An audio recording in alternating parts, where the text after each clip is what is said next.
gastrointestinal stromal tumors of the stomach, supervised by Dr. Yasser.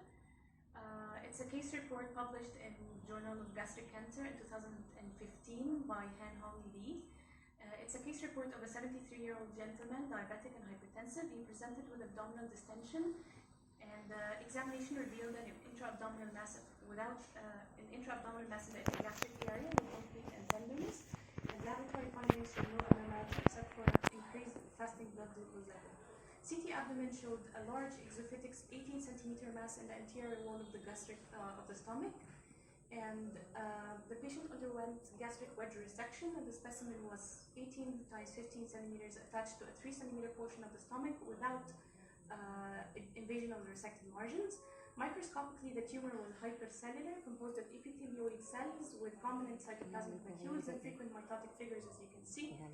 And by immunohistochemistry staining, the tumor was negative for CD117 and CD34, and it was positive for discovered on GIST1 biomarker.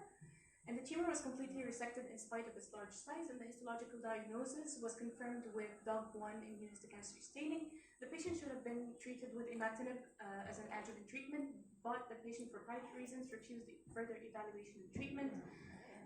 But recurrence had not yet developed as of 9 months after surgery. The patient is, if the patient was treated with adjuvant imatinib, a lower rate of recurrence can be expected. So just a little wrap up of the case. The GIST is one of the most common sarcomatous tumors in the GIT, with an incidence of 7 to 10 cases per million people in Europe and USA. GISTs are derived from interstitial cells of Cajal, and there are 3 histological types: spindled, epithelioid, and mixed type cells. The most commonly arises in the stomach, less commonly in other sites of the GIT or extra GI sites as the omentum or mesentery. And regarding the molecular pathogenesis of GIST, around 95% of GISTs overexpress CD111 or c-KIT, which is a receptor tyrosine kinase type CD117, which is a receptor tyrosine kinase type 3. Most of these patients have activating mutations in the KIT gene or the related tyrosine kinase receptor called platelet-derived growth factor alpha receptor. Mutations can affect exon 11 or exon 9 of the KIT gene or exon 12 and 18 of the PDGFR8 gene. The mutational status have different outcomes during treatment, therefore should be considered in devising treatment strategies. The remaining 5% are c-KIT negative. In those cases, additional staining with the discovered on GIST biomarker can be helpful to confirm the diagnosis. And the DOG1 is a chloride channel protein that is expressed strongly on the surface of GIST cells. So what's the role of KIT signaling in GIST tumors? Normally in cells, in normal cells, KIT is, KIT molecule is activated by endogenous ligand, which is called the KIT ligand or stem cell factor. It binds to the extracellular portion of the KIT, leading to activation of the intracellular tyrosine kinase and leading to the activation of intracellular pathways that lead to cell proliferation and growth. So in KIT mutations, this happens by autoactivation without an endogenous ligand, so leading to proliferation and growth of the cells. So moving on to the treatment. c-KIT positive GISTs, the treatment of c-KIT positive GISTs includes surgery and/or imatinib, which is a tyrosine kinase inhibitor. It is given to patients with c-KIT positive GIST based on risk of recurrence or metastasis. There is low-risk GISTs and high-risk GISTs. The low-risk GIST is less than 2 centimeters or less than 5 mitosis per 50 high-power field. A complete resection is recommended without rupturing of the capsule and without lymph node dissection.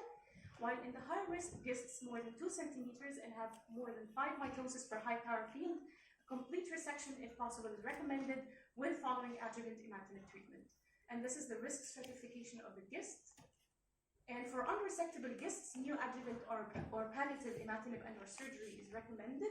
And the recommended dose is 400 milligram daily, which can be used as neoadjuvant, adjuvant, or palliative treatment. Okay, this is a trial published in the New England Journal of Medicine that led to the use of imatinib in advanced GIST. It shows that the objective, more than half of the patients showed objective response with the imatinib in the advanced cases of GIST or metastatic GIST.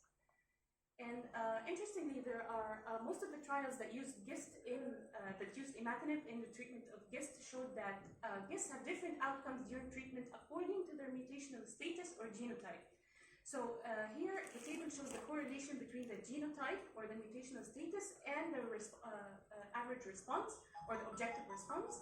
The objective response was 71% in patients who had KIT mutations in exon 11, and it was 38% in patients who had KIT mutation in exon 9, while it was only 28% in patients who are wild type or no mutations in the KIT gene.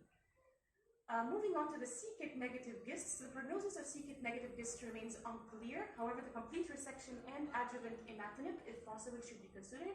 Because of the remaining possibility of KIT or PDGFRA mutations, several studies have shown that the c-KIT negative GISTs still have mutated KIT or PDGFRA despite the absence of immunohistochemistry expression.